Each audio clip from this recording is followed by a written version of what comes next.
Mr. President, quote, "Every day gets better for us," end quote.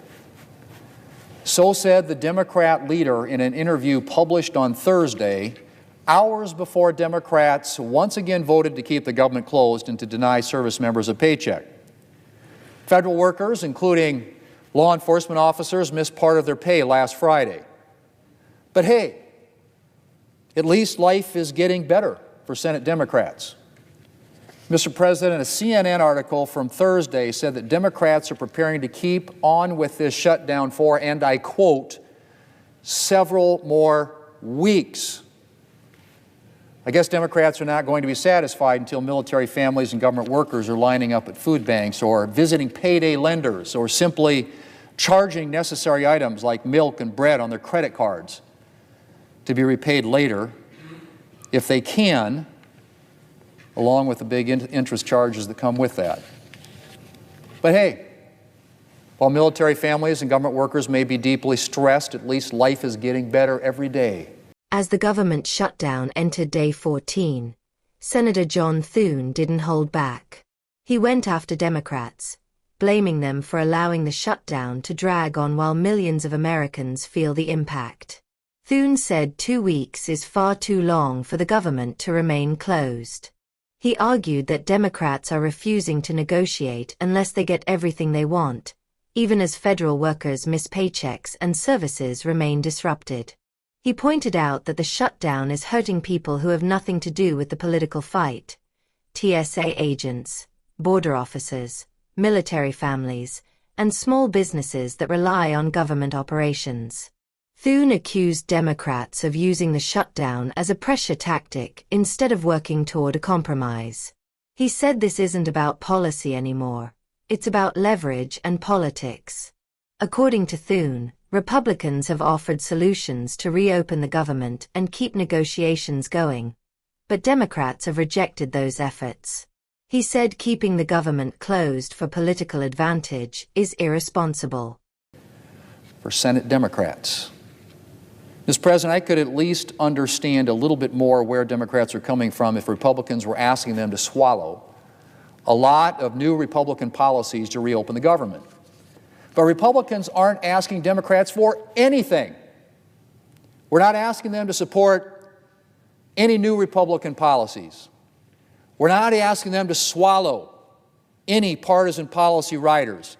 We have put forward, and the House has passed, a clean, nonpartisan CR.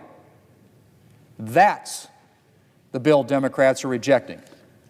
And by the way, you certainly don't have to take my word for it that we put forward a clean bill.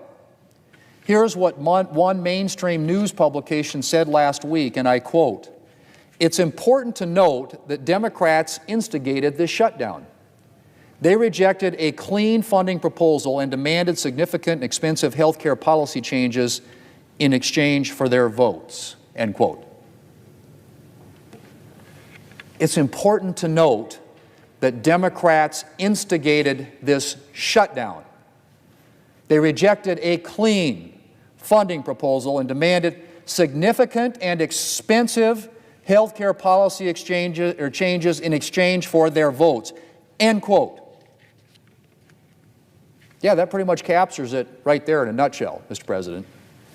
Now, Democrats like to whine that Republicans aren't negotiating, but negotiation, Mr. President, is what you do when each side has a list of demands and you need to meet in the middle. Republicans, as I and a lot of other people have pointed out, haven't put forward any demands. Only Democrats have made demands. And by the way, very expensive demands. And they've taken government funding hostage in an attempt to force through their partisan measures. Mr. President, I remember when Democrats used to care about the effects of a government shutdown.